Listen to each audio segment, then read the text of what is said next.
Praise the Lord. Amen.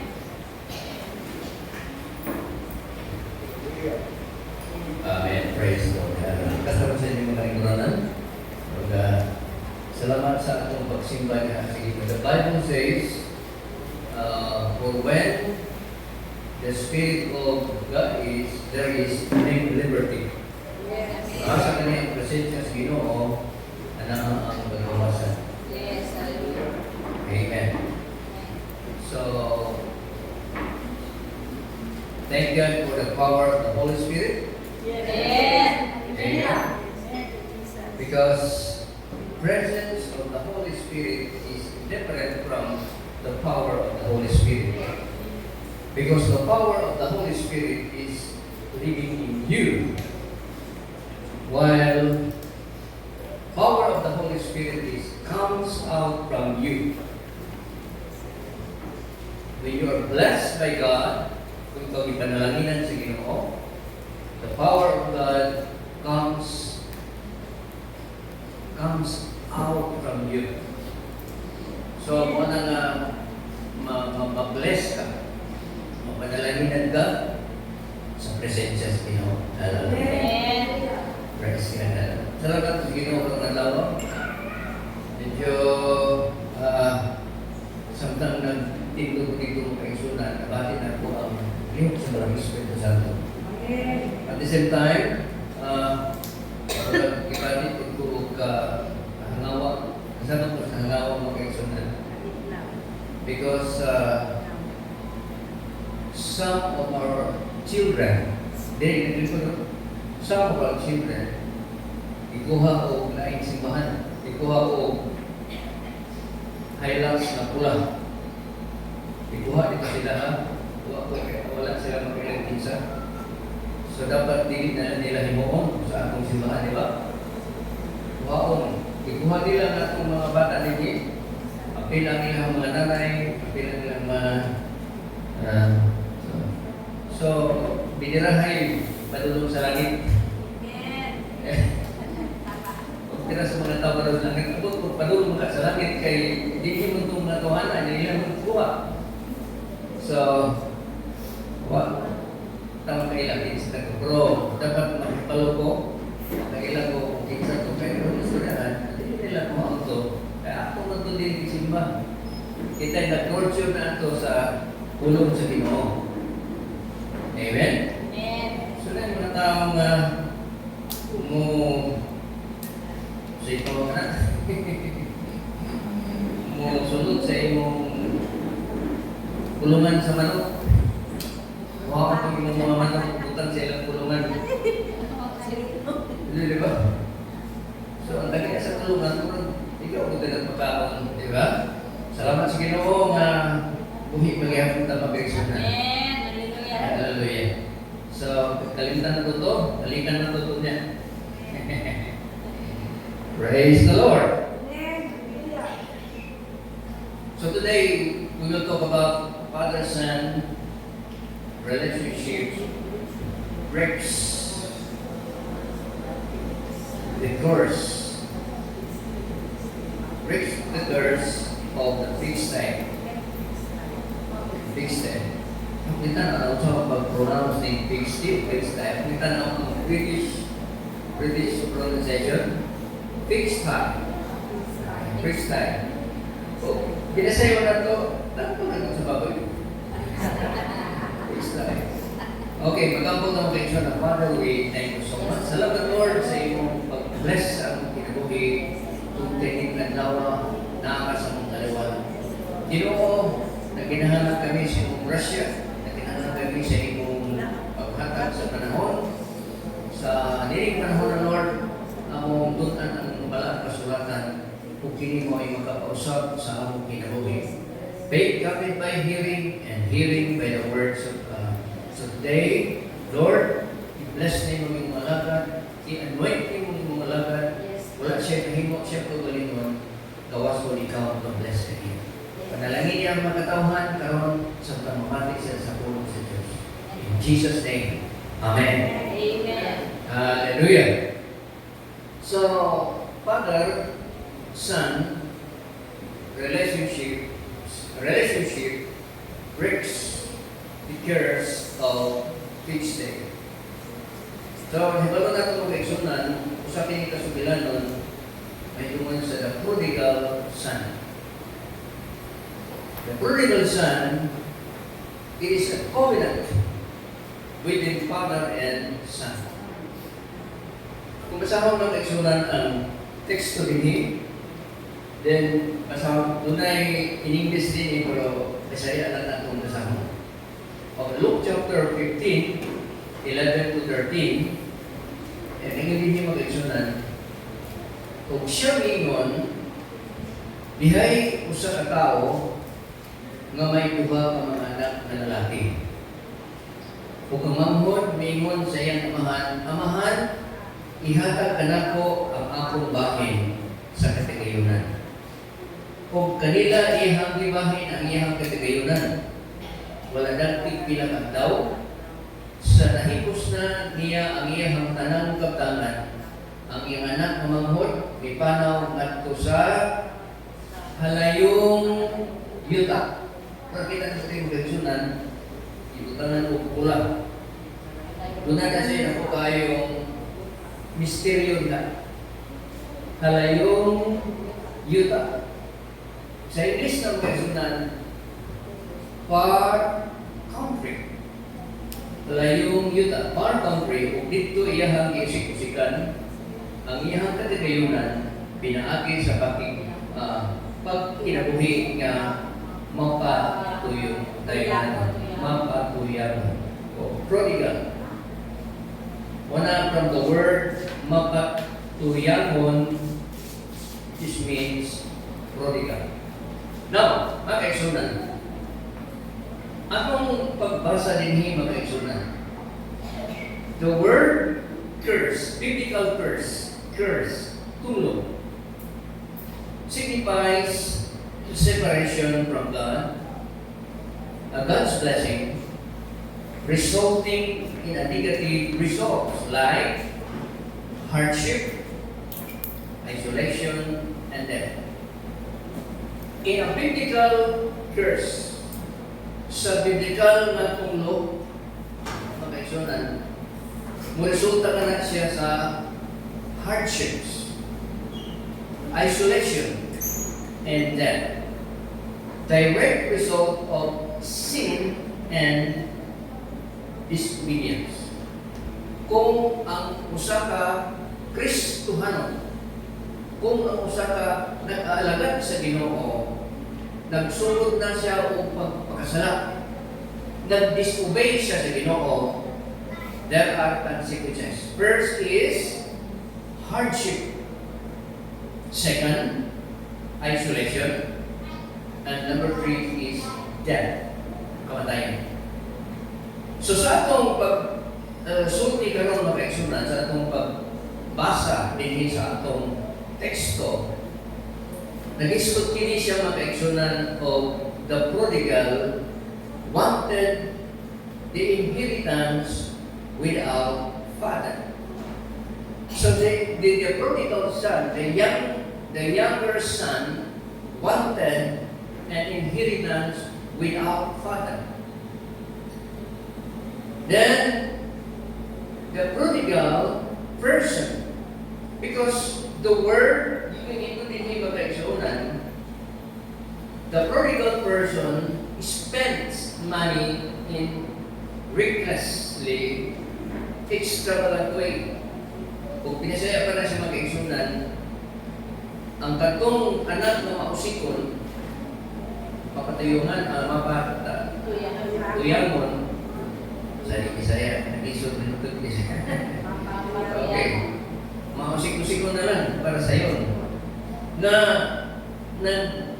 ang iyang paggasto siyang kwarta, walay pagduha-duha. So without care, walay pag-amping sa kwarta na diha niya. So, ang Diyos nga mahal, naghatag na nato sa bahandi. Aron kita, mahimo na nga responsable sa atong kwarta na gihatag sa Ginoo sa kinabuhi. Kaya dito itong explain ni Sister Michelle about giving. Okay? Giving from the Old Testament and from the New Testament. Now, okay, sir. The moment he restored his covenantal relationship, the curse of the pigsty was broken. Kung katong anak na niyang kinamanghuran, kung mubalik to siya makaigsunan, ma-restore ka itong kagitawag o curse of pigsty. Natorniskutan ka rin kung siya ng pigsty. Now, curses are broken by position, not only by prayer.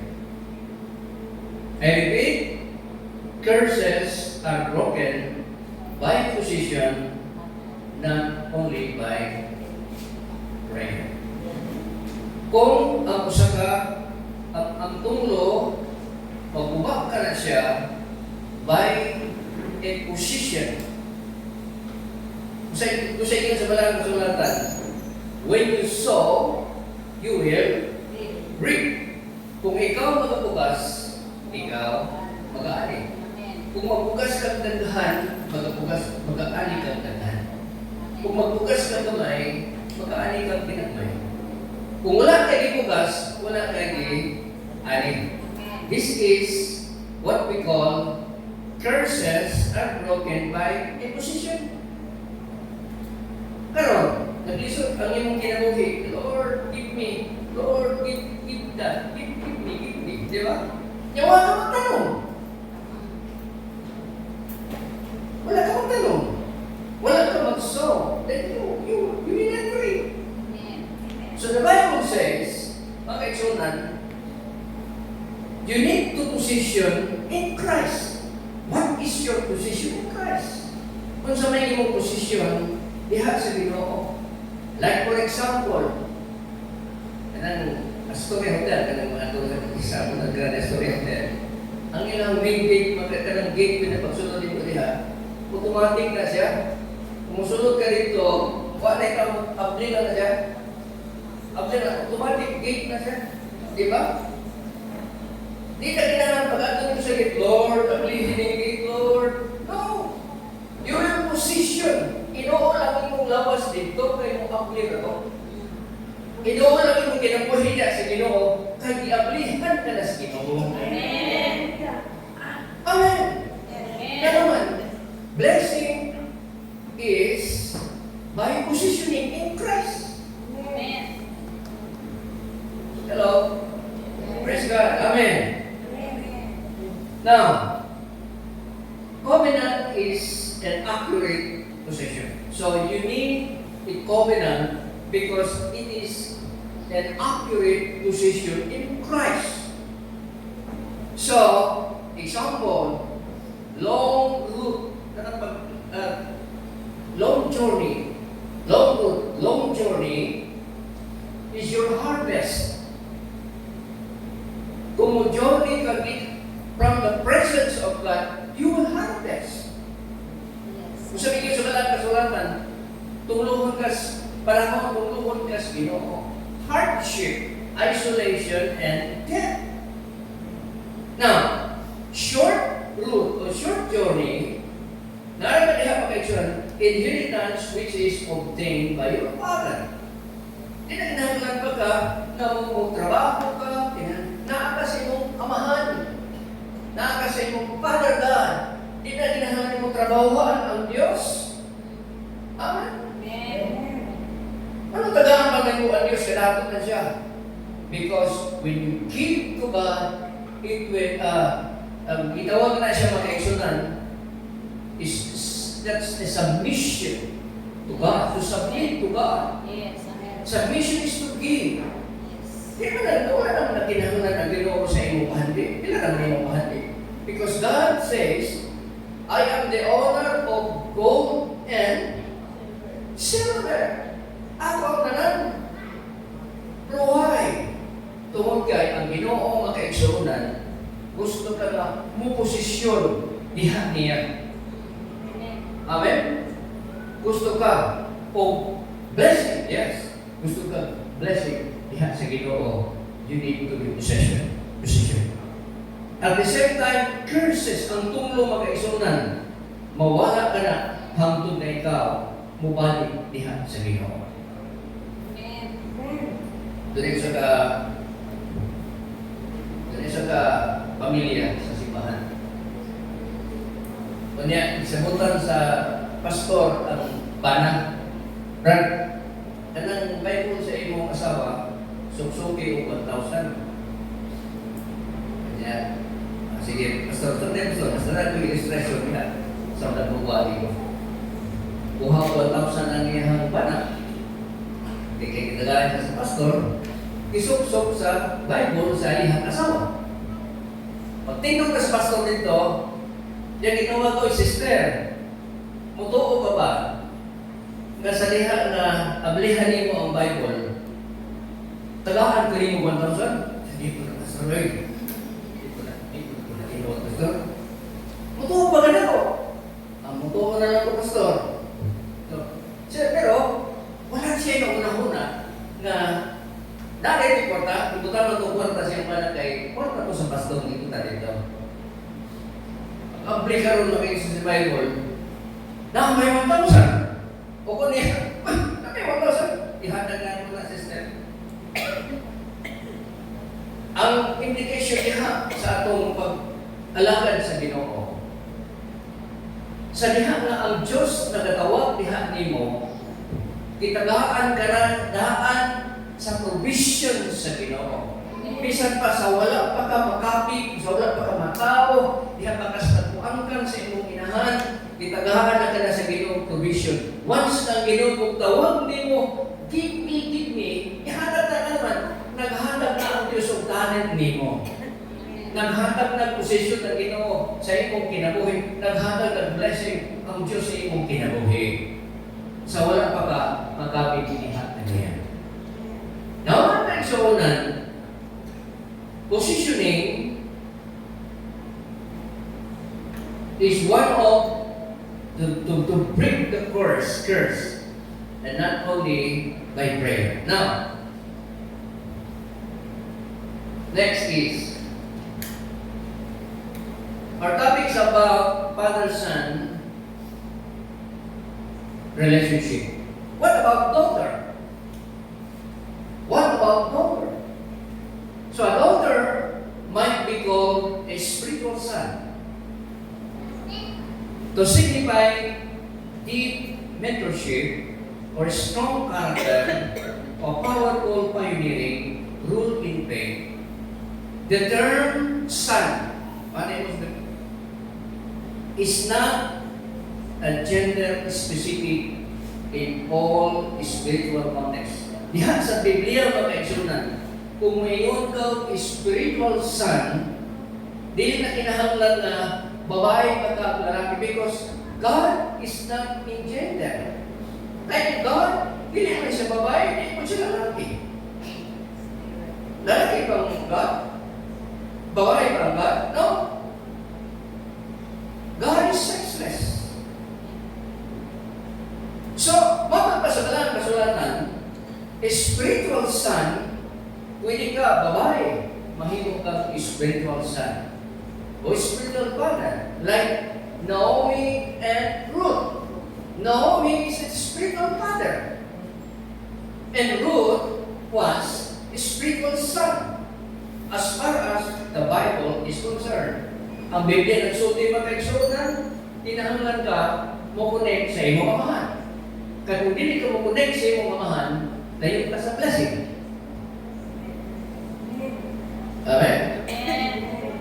Kasi ito sa John chapter 15, kamo mga sanga, ako ang punuan.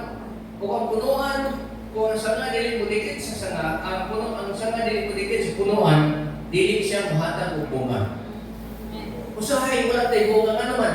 Huwag ka makadikit diha kay Christ. Kinahanglan ka mo dikit ng Kristo kay Sonan. Kinahanglan ka mo mo dawat ka sa mga blessings, diha kang Christ. Mao nang musubot ka sa dili, bisa pag dili ka mo ampo makaigsunan, i-bless ka na sa Ginoo. Nga naman, you are connected with God. Amen po, amen. Amen. Ang ano po, nahuna-huna ang mga kaigsunan, ang mga panalangin, kanang sa atong pagpugi, okay man sa atong pagtrabaho, okay man na siya. Pero blessings is from the giver, God. Amen. Amen, gikan sa Diyos. Yes. Amen. Hallelujah. No, atong tunan karon mga kaigsunan, balikan na to katong the prodigal son. Kato tanaw karon di unconditional love of the Father. And the Son journey back home.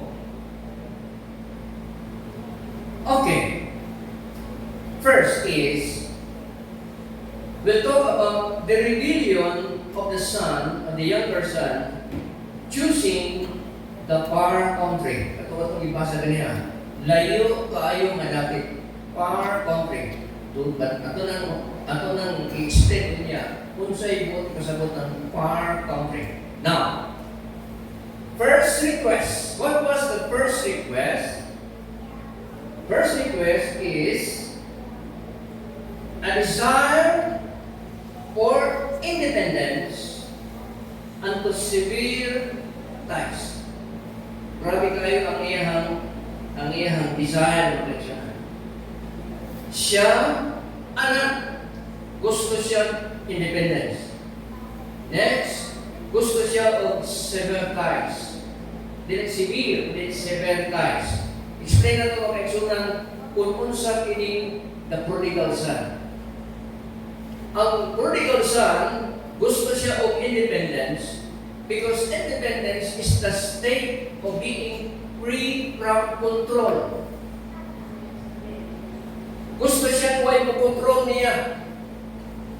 Gusto siya huwag mo control siya ang kinabuhi or influenced by others. Gusto siya na magkinabuhi siya na independent, wala lamot ang Ginoo. Di ginawa, natin mag-isonan. Itawag siya o sever ties. The word sever ties means to completely end a relationship. Ang buwan ipasabot ng sever ties, gusto niya completely end ang iyahang relationship, ang iyahang connection, like friends, family, or an organization. Di ba daghang mga anak na mabiyak sa ginikanan? Kung hindi siya gusto magpakontrol sa iyong mama. Hindi siya gusto magpakontrol sa iyong papa. Hindi siya gusto magpakontrol. Gusto siya na iyahang putlon kinitawag o sever ties to completely end a relationship, connection like friends, family, and an organization.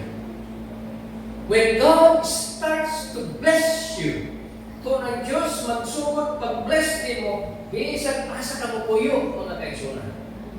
Isang asa ka. Mga siguro mga 10 years ago, nag-appeal ko og seminar. Kada ito yung missionary niyang seminar, hindi mo ka ito niya sa Maratong Astronaut Hotel. Kanya, ebutong panahon na nagkano siya, why Chinese? Siya, why Chinese? Mag-ilog daw pag-anhi sa Philippines. Iyan yun. Because kung ang Chinese na kung mag-anhi sa Pilipinas, mag-military sila, mag-nato sila. Why ang Pilipino? Ato na Canada, US, Europe. Kaya gusto sila dito mag-nato. Ang mga taga-China o anihin sa Pilipinas, hindi gusto sila na mag-nato. Pero mga anak sa Ginoo, mga kaigsunan, kaya atong amo ang atong Diyos, mga kaigsunan, bisag asa ka na, bisag ka dito ka ibabaw na ng punto diyan. Kung i-bless ka sa Ginoo, i-bless mo ka. Amen. Bless sa pagpapuyo ka dito sa US, nyawa yung kay blessing, wala yung kay blessing ito. Talagang mga Americans na mga homeless. Oh. Si Reverend Yo, katulong sa Yukon Ron, every week, maghatag siya sa mga Amerikano, mga goods, mga pagkaon, mga gloves, mga days. Mga Amerikano na nagtikutom, may trabaho. Kita mga Pinoy, gusto kang makatunog dito, mga kaisunan. Ang blessings wala dito, wala diha. Ang blessings nasa mong obedience to God. Amen. Hallelujah. Ang blessings nararin mga kaisunan diha sa Diyos. Hindi mga kaisunan, gusto sa anak na lalaki na kinamahuran na puto niya ang iyang connection and relationship with his friends, with his family, and with an organization. Because the word rebellion, tanaw na ito ang kaisunan, the word rebellion, it is a resistance against established authority or a government to overthrow the regime. Kung binisayon din mo na siya, ang pulong rebellion, usap din siya na pagsukol sa panggobyerno. Na gusto ka nga, imo na siyang suklan o awayon ng panggobyerno. Kung tanawin mo sa Greek word, Latin word, mga kaisunan, tanawin din. The term comes from Latin. The word re. The word re. Okay? Gamay ang buwan. The word re means again or against. Of the word Latin bellu, which means war. So, diha nagsugod ang pulong rebellion against or war, away, pagbisog, pagsukol sa gobyerno, pagsukol sa inyong ginikanan, pagsukol sa sa Diyos lang o sa tanan mga kaisunan. That is a rebellion. Hello? Ayaw pag-rebel sa Ginoo. Ayaw pag-rebel sa Ginoo. Because from Latin word, bellum, it means war. Nakikaway, nakikubat. So, letter B, the young man was squandering his life. Kung saan man yung squandering mga kaisunan, kung sa Bisaya pa na siya, pagwaldas-waldas sa kwarta na iyahang nadawat gikan sa iyang amahan. Katong inheritance. Kano sa mga nadawat ang imong inheritance? Sa diha na patay na ginikanan. Wa ay patasan yung bata. Buhay pa niyang tatay, nangayon na siya sa iyang inheritance. Wala patasan. Dito, namin minang yuta dito sa Sibugay. Ito kanya, yung na pamahal, bahino dadaan ang yuta. Bahin na. Pero, kami pa gihapon ang magkuha sa tanang produkto, hindi kamatay na na mo, nabahin na daan ang yuta. So, mga kaisunan, wala kay katubot, bisan unsa kung buhay pa ang imong parents. Ikuha niya mga kaisunan, ang problema karon, iyahang giwaldas-waldas ang iyahang kwarta o ginikitawag o lavish living or chasing worldly desires or losing everything. Kanang luho mo kinabuhi, di ay katapusan na rin itong kwarta niya ay nadawat sa iyang inheritance. Next is the poor country. Muna yung ganyan versionan. The poor country, there are three things that we need to study about the far country in the Bible. The far country is, number one, is a place of rebellion. Kung magrebelde ka, kung hindi ka makasukol sa gobyerno, malayas mo ka. Diba? Kung magrebelde ka sa imong nanay at tatay, malayas ka. In a far country. So, in a far country, as far as the Bible is concerned, is a place of rebellion. From Latin word belum, which means war. Number two, it is a spiritual distance.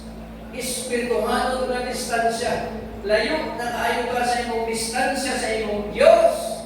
Layo na ka distansya sa imong brothers and sisters. Layo na ka distansya sa mga services. Layo na ka distansya sa mga Bible studies. Layo na katanan pang Ginoo ang imong manahon na pang demonyo na. Wala ka sa Ginoo. It is a spiritual distance.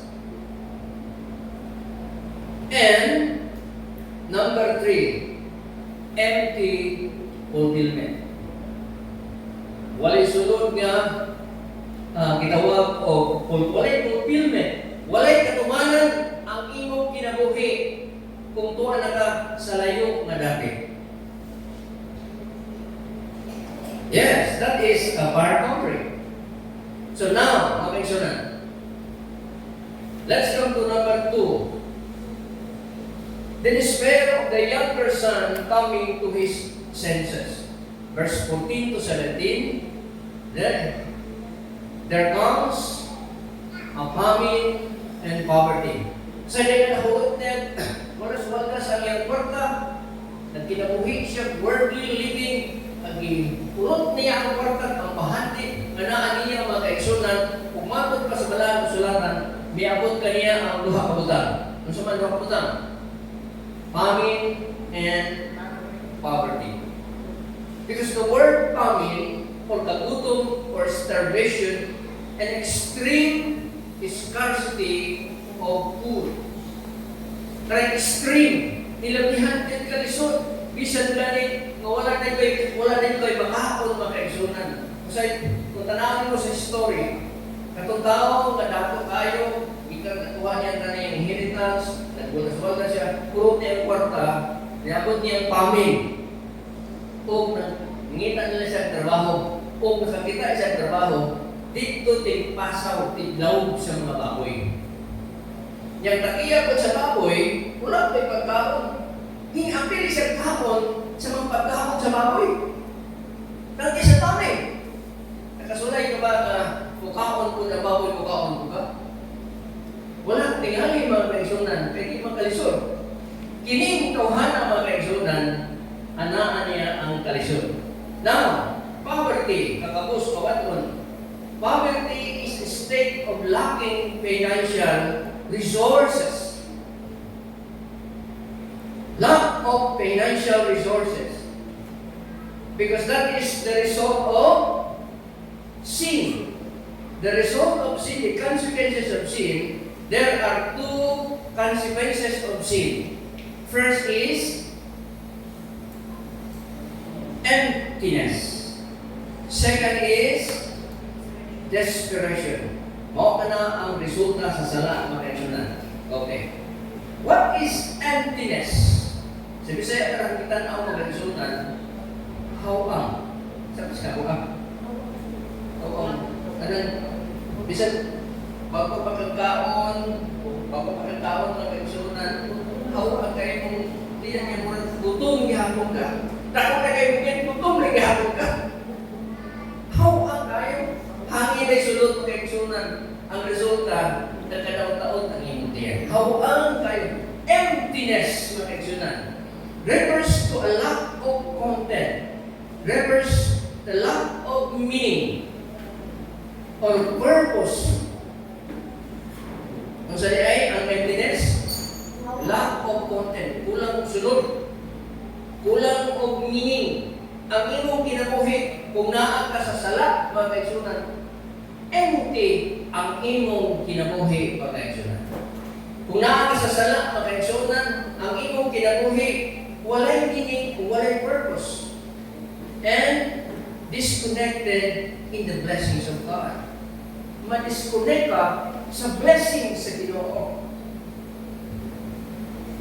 That's the first result of sin. Number 2, desperation. Desperado. State of extreme hopelessness and anxiety. So, anxiety is Bisaya. Kabalaka. Leading to reckless or extreme acting to escape a terrible situation. Kita ka ng mga tao ng mga reckless kayo. So na reckless, walay pagtagad, walay huna-huna, bahala na. Di ba? Ang mga tao nga mibihag sa Ginoo, bahala na. Nakasulay ng mga nga, bahala na rin. No, walay bahala na rin sa Ginoo. Amen. Diha sa atong pag-alagad sa Ginoo, dili tayo bahala na. Tungod kay kini nga maong sitwasyon mga kaigsuonan, mao kini ang sitwasyon na nakasala sila at tubangan sa Ginoo. Mga kaigsuonan ko, diha ng Kristo. Gusto ka ba blessing sa Ginoo? Balik sa Diyos. Now, kining humpen of the fixed is the lowest point, a picture of utter degradation. Okay. Usa kini ka kanang gitawag og degradation. Abot kasabot nga hingpit ng pagkadaot ug pagkaubos. Degradation is an act of lowering someone to a less respected state. Degradation. Gidegraded kaniya. Gipaubos gid kaniya. Mao matod para sa mga kasulatan. Gikan sa taas, tud kayo siya. Gipaubos siya sa Ginoo. Kadtong nagpataas, ipaubos. Kadtong nagpaubos sa Ginoo, ipataas. Okay. Mao na siya magkaigsunan, mao kanay nahitabo dinhi magkaigsunan. Okay, di na nagtaputok yung katapusan. Sunod na kong domingo na iman. Realization and humility. Recognizing his father's servant, live better, resolves to return as a hard hand, not a son.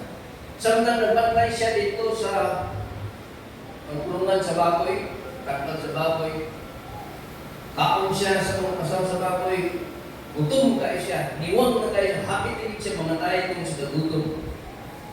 Niabot niya ang gitawag realization. Nakarealize siya na sa balay sa akong amahan na nasa ikaghan kayong mga hard servants dito.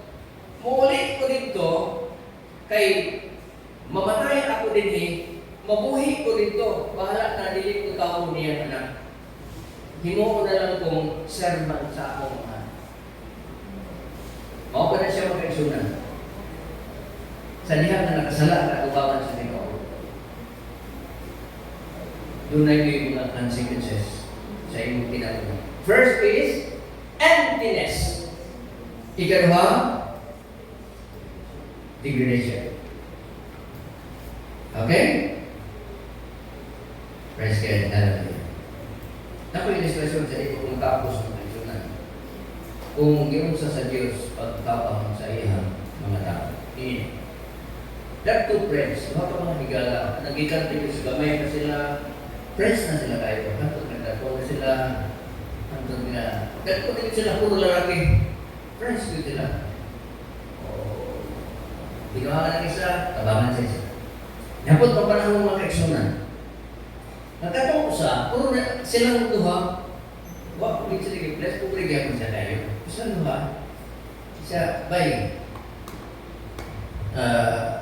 tabangi ko ba? Tabangi ko kaya akong nanay, akong mama ko sa ospital. May ngunit itong isang kaya kauman na, sige, tama ko.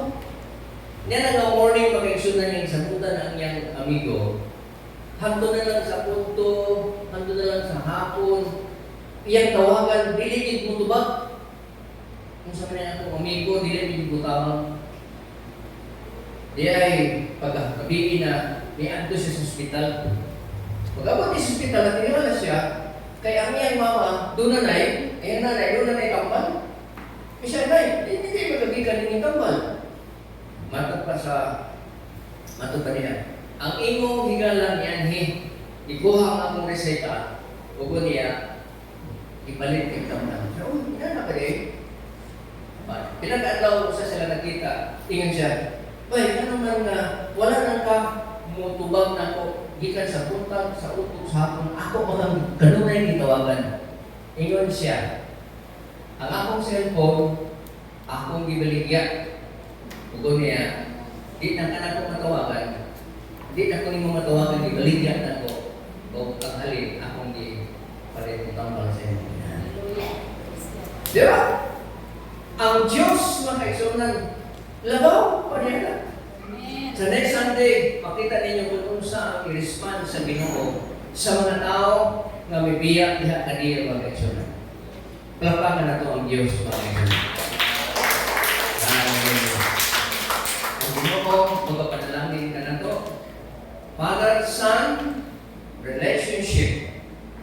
Amahan, pwede ang Father, nanay. As far as in the biblical context, pwede ang ikaw nanay, mahimong ang spiritual father. Pwede kang mahimong spiritual son, ikaw ang daughter. Tungkol kay, we need spiritual father and the relationship with the spiritual son. God bless. Wait ko na ito mga kaigsunan, tinunan na namin ang Ginoo. Bless ka na. Isang taon ba? Nadayon ka sa ato. Salamat na Diyos Ginoo. Hallelujah. Thank you, Jesus. Hallelujah. Amahan ang langit mo. Salamat mga God sa iyong mga ulo para maglawa. The curse will be broken. Sa diyan na mabalik ang Father-Son relationship. It means, ang sa katao, umalik sa Ginoo. The Father represents God, and the Son represents people. Lord, daghang salamat Ginoo rin ang nawa. Yes, Lord, hallelujah. Jesus, we enthrone you. We proclaim you are King, standing here in the midst of us. We raise you up with our praise. Let us be worship in your throne. Let us be worship in your throne. Let us be worship in your throne. Come, Lord Jesus, and take your place. And as we worship in your throne, let us be worship in your throne. Let us be worship in your throne. Come, Lord Jesus, and take your place. Come, Lord Jesus, and take your place. Hallelujah. Thank you, Jesus. Mga kaigsunan, kung ikaw na itong the prodigal son, balik sa Ginoo.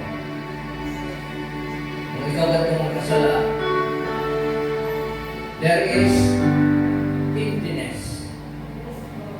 Doon ay kahawang sa sulod sa atong kinabuhi. And desperation. Desperado.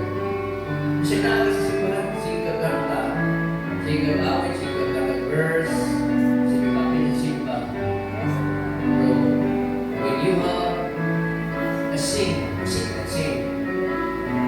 doon ay emptiness. Kahawang sa iyong kinabuhi.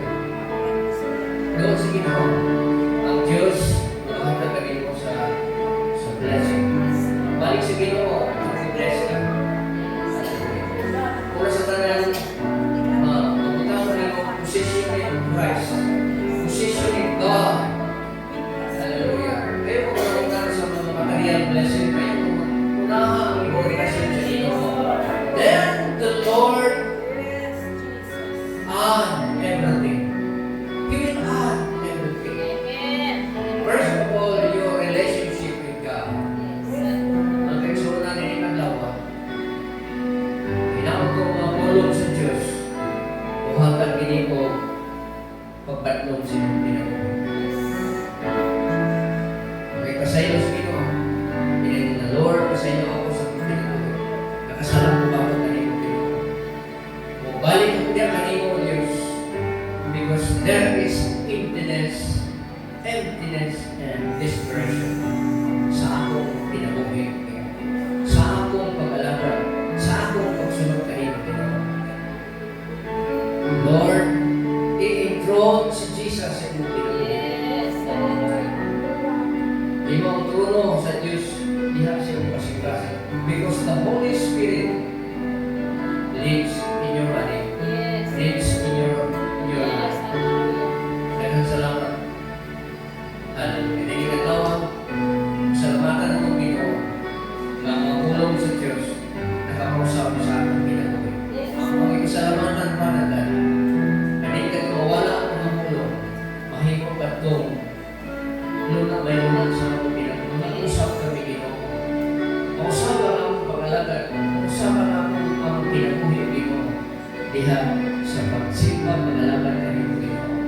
Kung ang among relasyon mabalik niya kanino Ginoo, i-restore sa Diyos ang tanan diha sa among kinabuhi, including material and physical blessings. Hallelujah. Ang aming pasalamatan din sa Diyos. In Jesus' name. Amen. Lapakan mo Ginoo mga kapatid. Hallelujah. Nagsuot mga linggo sa Panginoon. Ang atong kanong Sunday na mga